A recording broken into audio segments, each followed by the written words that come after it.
Thank you. My name is Shamis. I'm from Tanzania, and part of Tanzania is Zanzibar, which is the autonomous region in Tanzania. In October 25, Tanzania have election, which they call peacefully, and part of mainland Tanzania, the president is already inaugurated. But in Zanzibar, since October 25, the results are not announced. The election commissioner was called off when he announced the result. His deputy, he was continuing to announce the result. The whole building, which was under the security organs, the military came over, take over the deputy chairman of the election commission, arrested him. Until today in Zanzibar, we know because the diaspora worked very hard, they use an online system for the first time in history. We were able to have the result before the election commission. The opposition won. When we released those results, that's why right away they arrested the head of election commission. My question to Mr. Pio, Museveni is from the background of military.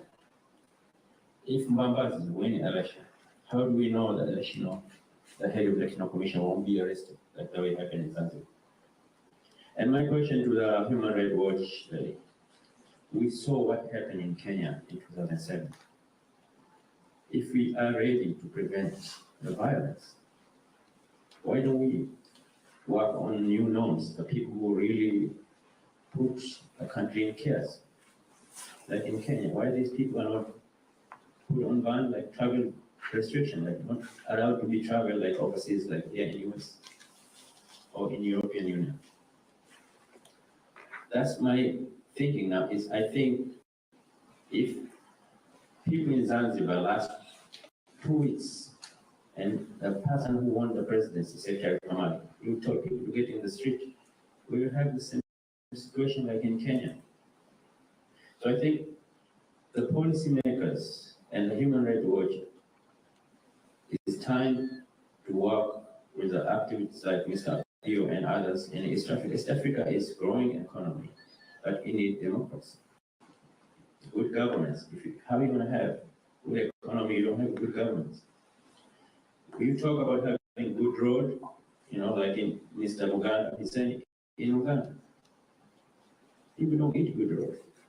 People want development, want changes. 53% of the vote in Tanzania last 2 weeks was youth. Youth have new thinking. So I don't believe if Mandela fight for being in jail for 27 years, he should be president for life. If Museveni did his part, let the other people do his part, not be president for life. Thank you. Thank you very much. My brother from Tanzania, I think there's no chance of President Museveni arresting Chigundu. That's not going to happen because he's not going to lose anyway. So that's not going to happen. The election to Tanzania, in many ways, even if Zanzibar has had a problem, but compared to Uganda, I think that Tanzania makes us look bad. Okay, you had peaceful transfer of power. You had a fairly peaceful election in the last election. So there's no chance, in my view, of that happening in Uganda, or the EC chairman being elected or declaring the wrong results and getting in problems. I doubt that's going to happen.